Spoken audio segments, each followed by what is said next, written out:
La propriété de cours me dit que je ne change pas la valeur d'un quotient si je multiplie en haut et en bas par le même nombre ou si je divise en haut et en bas par le même nombre. Ça veut dire que, par exemple, si je prends ma fraction 2/4, je multiplie en haut et en bas par 10, je vais trouver une nouvelle fraction, 20 sur 40, qui sera égale en fait, puisqu'elle va représenter la même chose, la moitié de mon gâteau. Pareil, si je décide de diviser par 2 en haut et en bas, je trouverai une nouvelle fraction qui sera 1/2, mais cette fraction sera égale à 2/4, puisqu'elle va représenter la même chose, la moitié de mon gâteau. Donc j'ai le droit de transformer une fraction pour en trouver une qui lui sera égale, mais seulement en multipliant ou en divisant en haut et en bas par la même chose. Donc on n'acceptera pas l'addition ni la soustraction. Ce qui me permet déjà de dire que 5 plus 3 sur 4 plus 3, eh bien c'est différent de 5/4, puisqu'on a ajouté le même nombre en haut et en bas, donc ce n'est pas bon. Par contre, dans le petit b, ma fraction 5/4, je multiplie en haut et en bas par 3. Donc, mes deux résultats sont bien égaux. Et dans le petit c, mon 5/4, je multiplie en haut par 4, en bas par 5. Eh bien, les deux résultats seront différents, puisqu'on a dit qu'il fallait multiplier par le même nombre en haut et en bas. C'est facile de vérifier que c'est égal ou pas égal en prenant la calculatrice et en calculant la division. Puisque si je calcule 5 divisé par 4, je vais trouver 1,25. Hop. Alors que 5 fois 4, 20, divisé par 4 fois 5, 20, ce qui fait 1. On voit bien que 1 est différent de 1,25.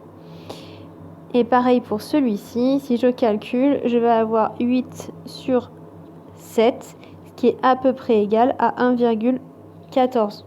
Donc, mes deux résultats sont bien différents.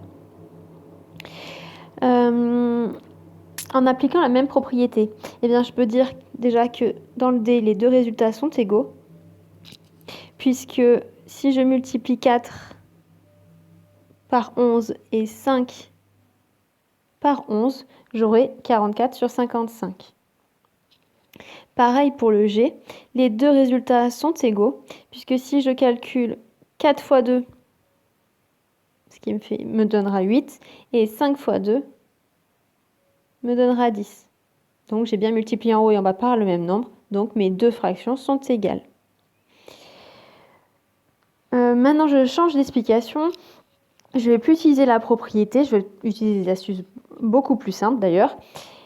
Dans la E, les deux résultats sont différents parce que quand on regarde bien, ici j'ai 5/4 et ici j'ai son inverse, c'est-à-dire j'ai 4 sur 5. Donc les deux fractions ne peuvent pas être égales puisque celle-là est plus grande que 1, elle fait 1,25 et celle-là est plus petite que 1 puisqu'elle fait 0,8.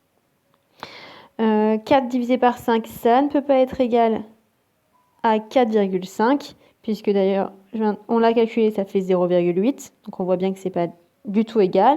Je rappelle que le trait de fraction représente une division et non pas une virgule en fait.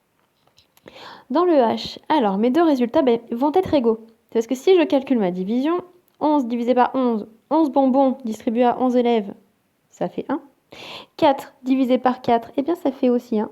Donc mes deux quotients sont bien égaux.